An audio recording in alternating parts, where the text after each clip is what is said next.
Bonjour, bienvenue welcome guys dans cette nouvelle vidéo les amis, j'espère que vous allez bien. Les gars, dernièrement je me suis fait rare, les impératifs m'ont éloigné un peu, mais là je suis de retour. Vous m'avez manqué. J'ai envie un match Atlético Barça. On savait que les Catalans avaient une mission compliquée après leur défaite 2-0 lors du match aller. Lors de ce match retour, ils se sont donné les moyens de croire à une remontada. Ils ont mis les bons ingrédients en marquant 2 buts très tôt. À cet instant de la rencontre, les compteurs étaient remis à zéro. Les gars, en début de match, j'avais l'impression que l'Atlético jouait avec la peur au ventre. Ils étaient comme tétanisés par leur avance. Je m'explique. Il y a eu beaucoup de pertes de balles évitables, notamment sur le premier but du Barça, où l'anglais se déchire complètement. Après, même si en face, le Barça a exercé un bon pressing. Les 2 buts marqués par le Barça ont piqué les Colchoneros. Ils sont rentrés dans leur match. D'ailleurs, ils n'ont pas eu le temps de douter longtemps. Sur un compte éclair, Lookman a réduit le score pour redonner l'avantage à l'Atlético sur le score cumulé des 2 matchs. Je vais m'arrêter un peu sur Lookman. C'est un vrai plus pour l'Atlético. Avant son arrivée, il n'y avait que Giuliano Simone qui prenait son couloir, qui avait cette vitesse et qui est très généreux dans l'effort. Lookman a apporté une plus grande variété à l'attaque de l'Atlético. Maintenant, sur les 2 côtés, ils ont des joueurs de vitesse, capables d'aller vite, ce qui rend l'Atlético plus dangereux en contre. Et Lookman apporte aussi cette finesse technique. Il est capable d'éliminer, il est capable aussi d'être décisif, que ce soit par une passe ou par un but. C'est une très bonne recrue. Parce que les amis, si l'Atlético s'est qualifié en demi-finale, ce n'est pas dû à sa solidité défensive, c'est dû à son pouvoir offensif.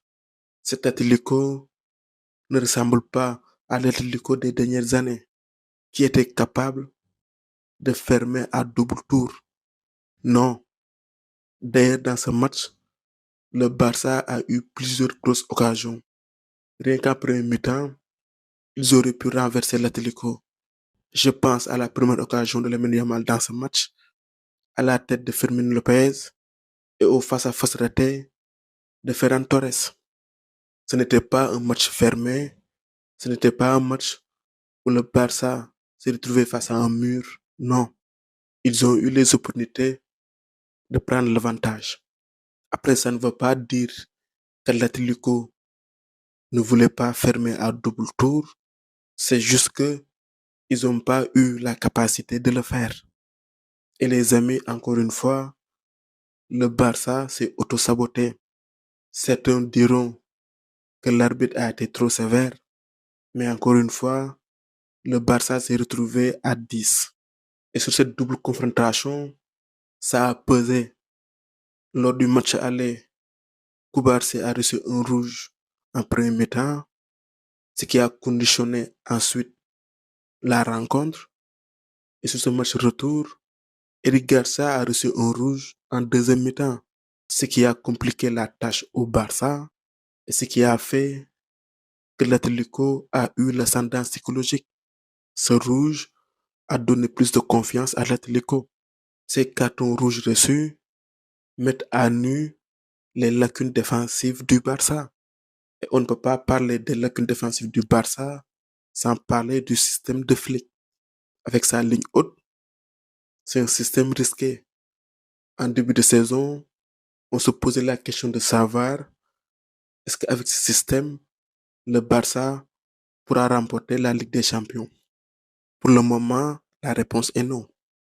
On sait que Flick a gagné la Ligue des Champions avec le Bayern en jouant comme ça, mais maintenant, les adversaires sont prévenus. Ça va être plus difficile.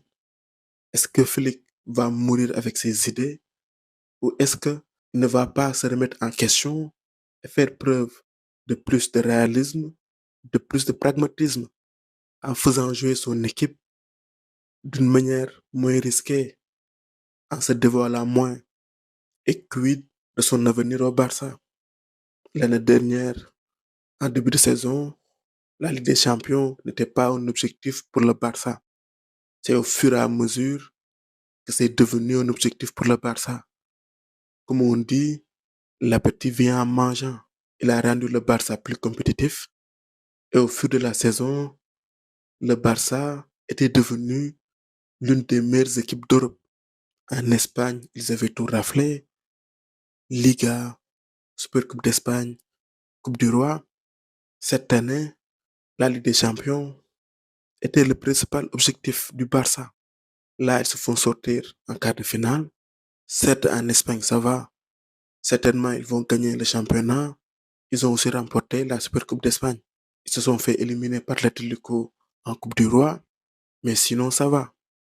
Est-ce que le fait de ne pas remporter la Ligue des Champions peut être un motif de départ, un motif de licenciement? On verra. L'Atlético a fait fort. Ils ont éliminé le Barça en Coupe du Roi et en Ligue des Champions. Ils retrouvent les demi-finales. L'Atlético peut rêver. Félicitations aux hommes de Simone. Les gars, je vais parler un peu du Real. La trêve internationale a coupé notre élan. On était sur une bonne dynamique. On avait battu l'Atlético, on avait éliminé City. Et je parlais même du run fou d'Arbeloa. Il s'était payé Mourinho, Pep Guardiola et Simone. Et je disais qu'il tenait le bon bout, qu'il restait maintenant à intégrer les stars, Kylian Mbappé et Jude Bellingham. Depuis le retour de la trêve internationale, c'est compliqué pour le Real. 2 défaites et un match nul. Le championnat, on peut oublier. Il ne reste que la Ligue des Champions. On joue notre saison face au Bayern. Alors, si je prends isolement le match aller uniquement face au Bayern, je ne me fais pas trop de soucis. Je m'explique. Certes, le Bayern a fait une meilleure entame de match. Ils auraient pu gagner sur un score plus lourd. Mais les amis, le Real, en soi, n'a pas fait un mauvais match. C'est juste que le Bayern a fait preuve de plus de réalisme. Ils ont marqué à des moments clés. Et ce qui a compliqué la tâche au Real, c'est le fait d'avoir encaissé un but dès le retour des vestiaires. Ce deuxième but a fait mal. Mais les gars, dans ce match, le Real a beaucoup vendangé. Parce que quand tu sors d'un match et on te dit que le meilleur joueur de l'équipe adverse, c'est son gardien, Neuer, ça veut tout dire. Même si aussi, Olysée a réalisé un grand match. Je ne dis pas le contraire. Mais l'homme du match côté Berne, c'est Neuer. Ajouté à cela, entre-temps, tu as récupéré Militao, Jude Bellingham va être dans une meilleure forme physique, de même que Mbappé. Mendy potentiellement peut-être titulaire, tu récupères des éléments importants. Encore une fois, j'ai vu plein de vidéos défiler dans lesquelles on dit que le Real est plus cohérent lorsque tout le monde n'est pas présent. C'est un fait qu'on ne peut pas nier. Mais les amis, si on respecte le football, si chacun joue sa participation, qui ne cherche pas à être le héros et que chacun fasse les replis défensifs, que le Real joue à son niveau, le Real peut passer. Kylian, Vini, Jude, ne cherchez pas à être les héros. Respectez le football et le reste, ça va venir naturellement. Je suis convaincu que les meilleurs joueurs peuvent jouer ensemble. Et les amis, c'est pas aussi lointain.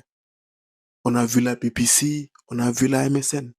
C'est possible à condition que chacun respecte son rôle. C'est pas compliqué. Et je refuse de croire qu'ils ont un QI football limité. Notamment Kylian Mbappé, on le critique sur ses déplacements, on le critique sur son repli défensif. Alors, sur les replis défensifs, on ne lui demande pas d'être un Rudiger ou Militao, On lui demande juste de faire le strict minimum. Sur ses déplacements, je refuse de croire qu'il a un QI football limité. S'il veut, il peut le faire, jusqu'à preuve du contraire. Vini, c'est aussi le moment de porter ton costume de Monsieur Ligue des Champions. Lors du match aller, tu as beaucoup vendangé. Jude, sa saison a été perturbée par les blessures. Il a eu son épaule, il n'a pas fait de pré-saison. Ensuite, il a eu sa blessure. C'est le moment de te réveiller. Vous direz peut-être que je ne suis pas lucide, que je fais du clubisme, mais je le dis à qui veut l'entendre, que si le Real joue à son niveau, le Real va passer. J'ai pas peur du Bayern. Et je dis ça sans leur manquer de respect. Je sais que le Bayern est fort, mais les amis, le Bayern n'est pas supérieur au Real. Les gars, c'est le moment de nous faire rêver. De toute façon, vous ne pouvez pas avoir meilleure motivation. Sur un match, vous jouez votre saison. Gagner la Ligue des Champions est le seul moyen pour le Real de sauver sa saison. Ça ne doit pas être une source de stress, ça doit être une source de motivation. Et si vous voulez gagner des ballons d'or, c'est le moment de vous montrer. Surtout que il y a un potentiel vainqueur qui a été éliminé à la personne de Lamine Yamal. Même si cette saison, la Coupe du Monde va beaucoup compter. Je crois à la qualification du Real à stade final. Voilà les amis, c'était tout pour cette vidéo. On se retrouve pour d'autres vidéos. À très bientôt. Football. Au micro, c'était Devrect pour vous servir.